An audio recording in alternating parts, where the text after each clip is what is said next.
Hello to everyone, welcome back to learn English with மோகன். இன்னைக்கு இந்த வீடியோவில் என்ன பார்க்க போகிறோம் அப்படின்னா, பிகாஸ்ன்ற இணைப்பு சொல்லை பயன்படுத்தி நம்ம டே டு டே லைஃப்பில் பேசக்கூடிய தமிழ் வாக்கியங்களை ஆங்கிலத்தில் எப்படி பேசலாம் அப்படின்றத தான் இந்த வீடியோவில் பார்க்க போகிறோம். ஸோ பிகாஸ் அப்படின்னா தமிழில் என்ன சொல்வோம்? ஏனென்றால். ஸோ ஏனென்றால்ன்ற வார்த்தையை நம்ம டே டு டே லைஃப்பில் பேசக்கூடிய ஒரு வார்த்தை தான். ஓகே, ஃபார் எக்ஸாம்பிள், நான் பள்ளிக்கு செல்லவில்லை ஏனென்றால் எனக்கு உடம்பு சரியில்லை. இந்த மாதிரியான சென்டென்ஸை நம்ம என்ன பண்ண போறோம் அப்படின்னா, பிகாஸ் அப்படின்ற ஒரு இணைப்பு சொல்ல பயன்படுத்தி தான் எழுத போறோம். எப்படி எழுதலாம் அப்படின்றத வீடியோவில் பார்க்கலாம். உங்களுக்கு இந்த வீடியோ பிடிச்சிருந்தது அப்படின்னா please hit a like button. இன்னும் நீங்கள் இந்த சேனலை சப்ஸ்கிரைப் பண்ணாமல் பார்த்துட்டு இருக்கீங்க அப்படின்னா please subscribe this channel. Okay, let's get started.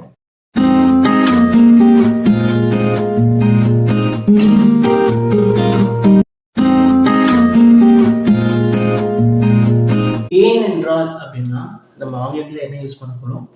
Because அப்படின்ற ஒரு கன்ஜெக்ஷன், அதாவது இந்த இணைப்பு சொல்ல பயன்படுத்தி தான் இந்த சென்டென்ஸை நம்ம எழுத போறோம். பிகாஸ் அப்படின்றத எங்க நம்ம யூஸ் பண்ணுவோம் அப்படின்னா, ஒரு காரணத்தை சொல்லும்போது நம்ம பிகாஸ் அப்படின்றத சொல்லுவோம். ஒரு செயல் நடைபெறாமல் இருக்கும்போது தான் ஒரு காரணத்தை சொல்லுவோம். அந்த மாதிரி ஒரு காரணத்தை நம்ம தெரிவிக்கும் போது அங்க பிகாஸ் அப்படின்றத யூஸ் பண்றோம். இங்க பாருங்க, சென்டென்ஸை பார்த்தா உங்களுக்கே தெரியும். நான் பள்ளிக்கு செல்லவில்லை ஏனென்றால் எனக்கு உடம்பு சரியில்லை. ஃபர்ஸ்ட் எந்த செயல் நடைபெறல பாருங்க. நான் பள்ளிக்கு செல்லவில்லை அப்படின்ற ஒரு செயல் நடக்கல. அதுக்கான காரணம் என்ன அப்படின்னு சொல்லும் போதுதான் ஏனென்றால் எனக்கு உடம்பு சரியில்லை, எனக்கு உடம்பு சரியில்லை அதனால நான் பள்ளிக்கு செல்லலைன்னு சொல்லுவோம் பாத்தீங்களா. அததான் இங்க ஏனென்றால் பிகாஸ் அப்படின்றத யூஸ் பண்றோம். அப்போ பிகாஸ் நம்ம யூஸ் பண்றோம் அப்படின்னா ஃபர்ஸ்ட் என்ன பண்ணணும்னா, என்ன ஆக்ஷன் நடக்கலையோ அதை ஃபர்ஸ்ட் எழுதணும். செகண்டா தான் பார்த்தோம் அப்படின்னா ரீசனை நம்ம மென்ஷன் பண்ணணும். புரியுதா? ஓகே, இப்போ சென்டென்ஸ் எழுதலாம். நான் பள்ளிக்கு செல்லவில்லை. இது என்ன? ஒரு பாஸ்ட் ஆக்ஷன். இந்த ஆக்ஷன் நடக்கல அப்படின்னு சொல்றாங்க. அப்ப நெகட்டிவா எழுத போறோம். இப்ப என்ன சொல்லலாம்? நான் என்ன? ஐ. செல்லவில்லை அப்படின்றோமா? செல்லவில்லையோட நெகட்டிவ் ஃபார்ம் என்ன? பாஸ்ட் டென்ஸ்ல. அப்ப என்ன பண்ணலாம்? did not go. I did not go. பள்ளிக்கு. அப்போ பள்ளிக்கு அப்படின்றோமா? அப்ப என்ன சொல்லணும்? to school.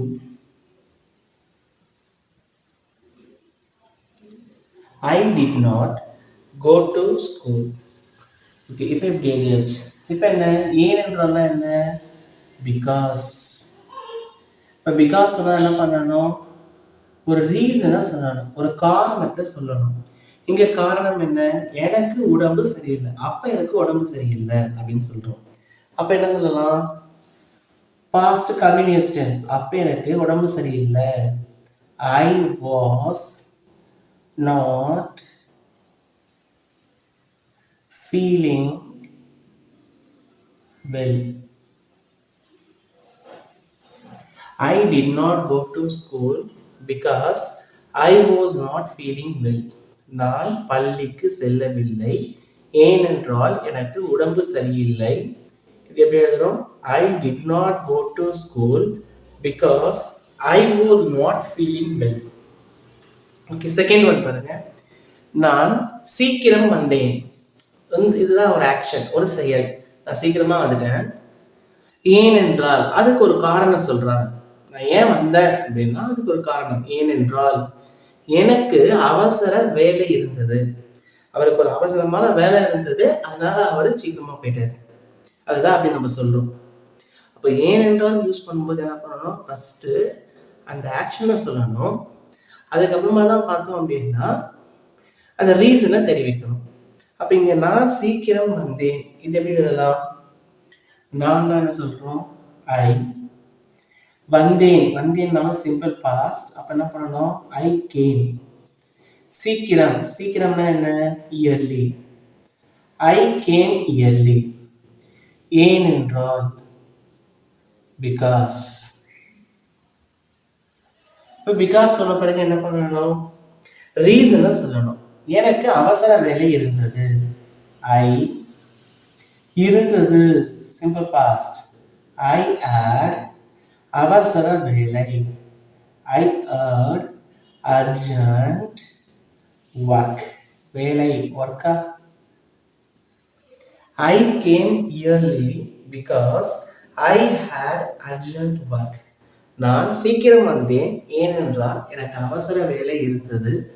I came early because I had urgent work. Third one, நாங்கள் வெளியே போகவில்லை ஏனென்றால் மழை பெய்கிறது. இங்க எந்த செயல் நடைபெறலன்றாங்க?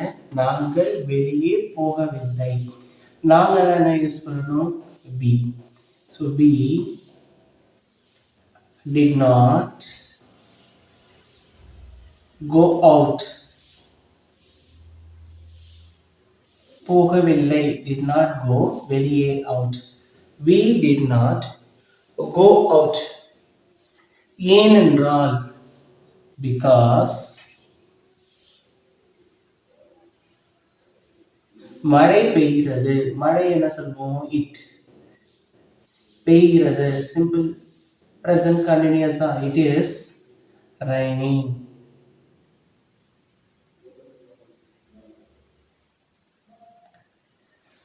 We did not go out because it is raining. நாங்கள் வெளியே போகவில்லை ஏனென்றால் மழை பெய்கிறது. இது எப்படி எழுதலாம்? We did not go out because it is raining அப்படின்னு எழுதலாம். Okay, next one. அவன் தேர்வில் வெற்றி பெற்றான் ஏனெனில் அவன் நன்றாக படித்தான். இங்க என்ன செய்யலை? அவன் தேர்வில் சக்சஸ் பண்ணிட்டான். நெக்ஸ்ட் என்ன சொல்றாங்க? அதுக்கான ரீசனை சொல்றாங்க. அவன் நல்லா படிச்சான். அவன் நல்லா படிச்சதுனால வெற்றி பெற்றான் அப்படின்னு சொல்றாங்க. ஓகே, இப்ப இதை எழுதலாமா? அவன் தேர்வில் வெற்றி பெற்றான். அவன் என்ன எழுதணும்? he. வெற்றி பெற்றான். he passed. தேர்வில் he passed the exam. அவன்னா he, வெற்றி பெற்றான்னா passed, தேர்வில்னா the exam. he passed the exam. ஏனெனில் என்ன அர்த்தம்? because. அவன் நன்றாக படித்தான். இப்ப காரணத்தை சொல்றோம். அவன் he படித்தான் simple past tense. studied நன்றாக well. அவன் தேர்வில் வெற்றி பெற்றான் ஏனெனில் அவன் நன்றாக படித்தான். He passed the exam because he studied well. Okay, next one. அவள் வரவில்லை ஏனென்றால் அவளுக்கு உடல்நிலை சரியில்லை. Okay, first எந்த ஆக்ஷன், எந்த செயல் நடைபெறலையோ அதை எழுத போறோம். அவள் வரவில்லை, இது எப்படி எழுதலாம்? அவள் தான் யூஸ் பண்ணணும்? she வரவில்லை. நெகட்டிவா தான் சொல்றாங்களா? அப்போ she did not come. Next ஏனென்றால். ஏனென்றால் என்ன யூஸ் பண்ணணும்? because.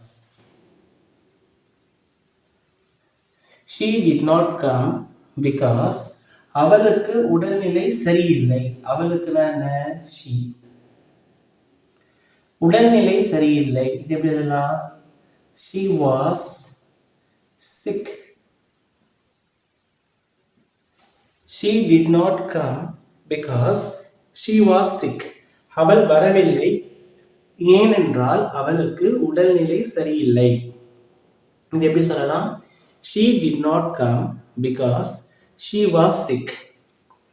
அவள் அமைதியாக இருக்கிறாள் ஏனென்றால் அவள் யோசிக்கிறாள். அவள் அமைதியாக இருக்கிறாள் அப்படின்னு சொல்றோமா? அப்ப இது எப்படி எழுதலாம்? அவள் என்ன? she.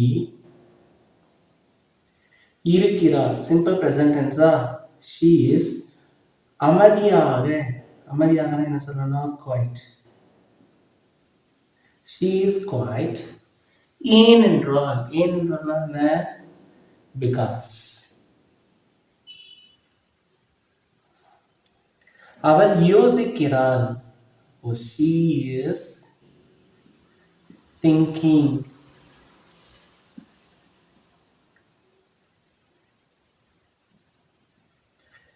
She is quiet because she is thinking. அவள் சிரித்தாள் ஏனென்றால் அது வேடிக்கையாக இருந்தது. அவள் சிரித்தாள், இந்த ஆக்ஷன் தான் ஃபர்ஸ்ட் நடந்திருக்கு. ஓகே, அவள் சிரித்தாள், அவள் she சிரித்தாள் laughed because. இப்ப அந்த ரீசனை சொல்லலாமா, காரணத்தை சொல்லலாமா? அது வேடிக்கையாக இருந்தது. அது நான் என்ன யூஸ் பண்ணணும், இட்டு. இருந்தது அப்படின்னா வாஸ். வேடிக்கையாக funny. She laughed because it was funny. அவள் சிரித்தாள் ஏனென்றால் அது வேடிக்கையாக இருந்தது. She laughed because it was funny. 8th one, நான் வரவில்லை ஏனெனில் எனக்கு உடல்நிலை சரியில்லை. நான் வரவில்லை. I did not come. நான் வரவில்லை எழுதுறோம். I did not come because ஏனெனில் என்ன யூஸ் பண்றோம், because. எனக்கு உடல்நிலை சரியில்லை. அப்ப எனக்கு உடல்நிலை சரியில்லை அப்படின்றாங்க. அப்போ I was not feeling well. நான் வரவில்லை ஏனெனில் எனக்கு உடல்நிலை சரியில்லை. I did not come because I was not feeling well. நான் சீக்கிரம் தூங்கச் சென்றேன் ஏனெனில் எனக்கு நாளை வேலை இருந்தது அப்படின்றாங்க. நான் சீக்கிரம் தூங்கச் சென்றேன், இதுதான் ஃபர்ஸ்ட் அந்த செயல் அப்படின்றத எங்க பார்க்கணும். அப்ப இது எப்படி எழுதலாம், ஐ. தூங்கச் சென்றேன், சென்றேன்னா went to. எதுக்கு, தூங்க. ஸ்லீப், சீக்கிரம், இயர்லி. நான் சீக்கிரம் தூங்க சென்றேன், இது எப்படி எழுதுறோம், I went to sleep early. ஏனெனில், பிகாஸ். எனக்கு நாளை வேலை இருந்தது அப்படின்னு சொல்றாங்க. அப்ப இருந்தது எனக்கு என்ன, ஐ. இருந்தது simple past. I hate work, வேலைனா ஒர்க். நாளை அப்படின்னா tomorrow. So I went to sleep early because I had work tomorrow. நான் சீக்கிரம் தூங்கச் சென்றேன் ஏனெனில் எனக்கு நாளை வேலை இருந்தது. I went to sleep early because I had work tomorrow. Okay, 10th one, நான் சோர்வாக இருக்கிறேன் ஏனெனில் நான் நன்றாக உறங்கவில்லை. ஸோ இந்த சென்டென்ஸை எப்படி ஆங்கிலத்தில் எழுதலாம் அப்படின்றத நீங்கள் கமெண்ட்ல போஸ்ட் பண்ணுங்க. ஸோ உங்களுக்கு இந்த வீடியோ பிடிச்சிருந்தது அப்படின்னா ப்ளீஸ் லைக் பட்டன் உங்களுடைய ஃப்ரெண்ட்ஸுக்கும் ஷேர் பண்ணுங்க. ஸோ இன்னும் நீங்கள் இந்த சேனலை சப்ஸ்கிரைப் பண்ணாமல் பார்த்துட்டு இருக்கீங்க அப்படின்னா please subscribe this channel. Okay, meet you again.